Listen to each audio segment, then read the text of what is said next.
নমস্কার, আমি ইন্দ্রাণী। শুরু করছি আজকে। দার্জিলিং এ উৎপাদন হয় এক অনন্য চা পাতা, সাথে অরণ্যের শ্রেষ্ঠ উপাদান মিশিয়ে তৈরি হয় মাকাইবাড়ি অর্গানিক গ্রিন টি, স্বাদে ও স্বাস্থ্যে অতুলনীয়। উনি যাচ্ছেন কালীঘাট অঞ্চলে বিজেপির দফতর খুলে বসতে। হ্যাঁ, আমি আমাদের কাঁথির খোকাবাবুর কথা বলছি। উনি নাকি আগামী 2026 নির্বাচনে মমতা বন্দ্যোপাধ্যায়কে হারিয়ে ক্ষমতা দখল না করতে পারলে রাজনীতি থেকে সন্ন্যাস নেবেন। হ্যাঁ, এসব শোনা যাচ্ছে, ওনার অনুগামীরা এসব বলছেন। আমরা পিকে মানে ফুটবলার পিকেকে এই ভোকাল টনিক দিতে দেখেছি, সেসব বিশাল বাওয়াল শুনেছি। সেবারে খুব খারাপ টিম, কয়েকজনের কাছে একান্তে উনিও বলেছিলেন ফিরতি ম্যাচে ডজনখানে খেয়ে গেলেও অবাক হব না। সেই তিনি ম্যাচের আগের দিন সাংবাদিকদের এঁকে বুঝিয়ে দিয়েছিলেন কোন ছকে খেলা শুরু হবার মিনিট 10 মধ্যেই 3 গোলে এগিয়ে যাবে মোহনবাগান। খেলা শেষে অবশ্য ওনার নাগাল সাংবাদিকেরা পায়নি, কিন্তু সে তো ধরুন খেলার মাঠ ছিল। খেলা তো আফটারঅল খেলা, এ তো রাজনীতি। 5 বছর ধরে বিরোধিতা, অনুগামীদের চাগিয়ে রাখা, বিরাট খরচ খরচা, তারপরে বিজেপির মতো দল, সেখানে তো কেবল বাতেলা মেরে হবে না, কিছু করে দেখাতেও হবে। সেই হেন জায়গাতে আমাদের খোকাবাবু কালীঘাটে দফতর খুলে বসে নাকি মমতাকে চ্যালেঞ্জ জানাবেন। তার জন্য কত পরিকল্পনা দরকার একবার ভাবুন। যে দল তারা দলের সংগঠনের জোরে রাজ্যের সামাজিক ধার্মিক ইকুয়েশনের ফলে ক্ষমতায় কেবল আছে নয়, যাদের শেকড় গভীরে, সেই দলকে উপড়ে ফেলে নিজেদের প্রতিষ্ঠা করা তো কম কথা নয়। যে দল এই কাজ করবে, শান্তিকুঞ্জের সেই টাচমিনার খোকাবাবুর দল আধ ঘন্টা আগেও টের পায়নি যে তারা খসে পড়বে।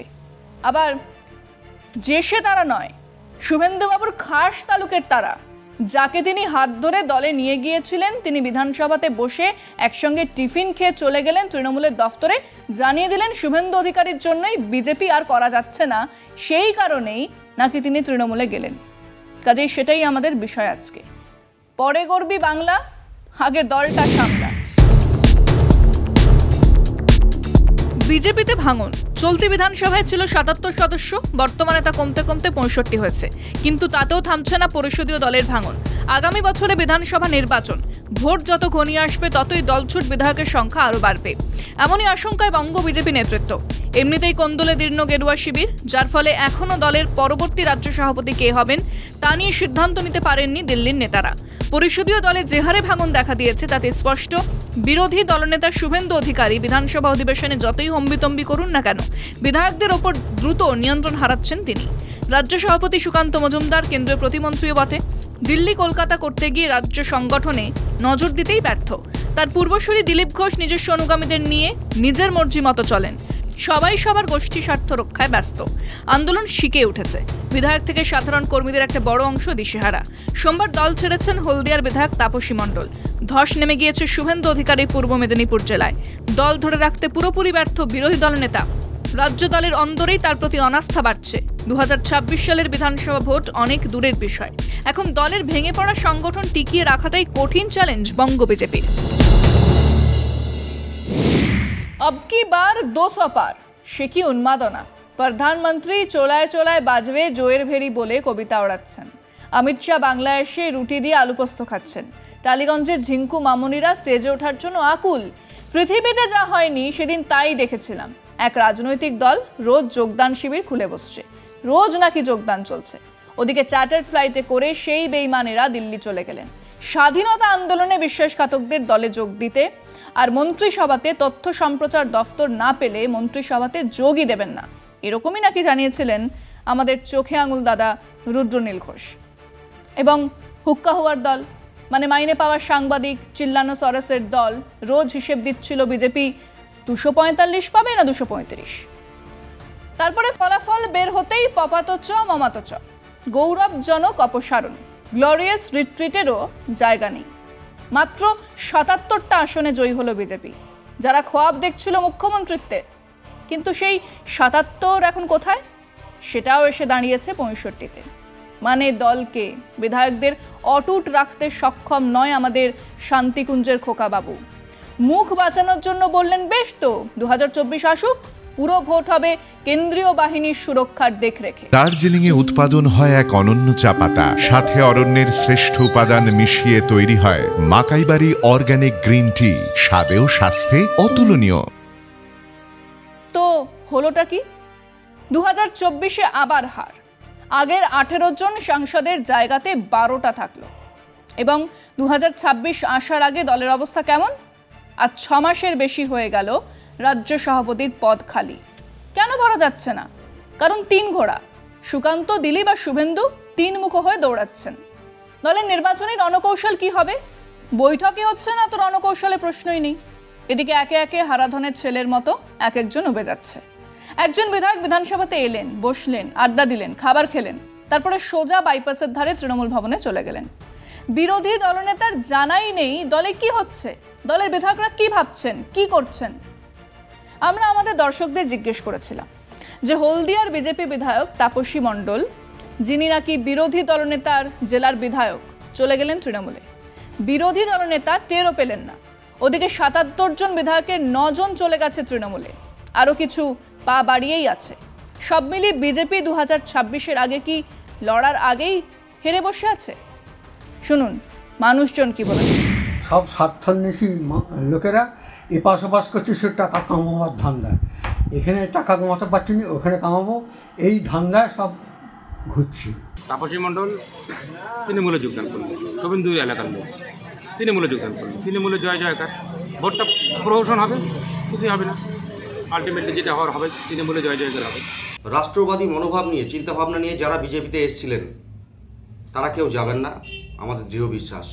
2021-এর পর 77 জন বিজেপির বিধায়ক ছিল, তার মধ্যে 9 জন তৃণমূলে চলে এসেছে। কারণ তারা একটা জিনিস দেখেছে যে বিজেপিটা পুরো ভণ্ডামির উপরে চলছে। শুভেন্দু অধিকারীকে এটা চিৎকার করতে হবে, সদ্য মাংস খেয়েছেন তো সেটা প্রমাণ করতে হবে ওনাকে যে উনি কত বড় নেতা। আর ওই মণ্ডল ফণ্ডল ওনারা তো চিরকালই ধাঁধাবাজ। গোটা ভারতবর্ষ তাই গিয়েছে তার উন্নয়ন দেখে, এবং মস্তিষ্কে যেই মানুষের উন্নয়ন করা যায় বিভিন্ন প্রকল্পে, ভারতবর্ষের স্বাধীনতার পর একটা নিদর্শন। সেই জায়গায় দাঁড়িয়ে উন্নয়নের কাছে হার মেরে গেছে সব রাজনৈতিক দল। এবার তাতে যোগদান দিয়ে যদি উন্নতি হয়ে থাকে তাহলে ঠিক আছে, আর দেওয়ার পরে যদি একইভাবে চলতে থাকে, রাজ্যের তো খুব খারাপ অবস্থা এখন।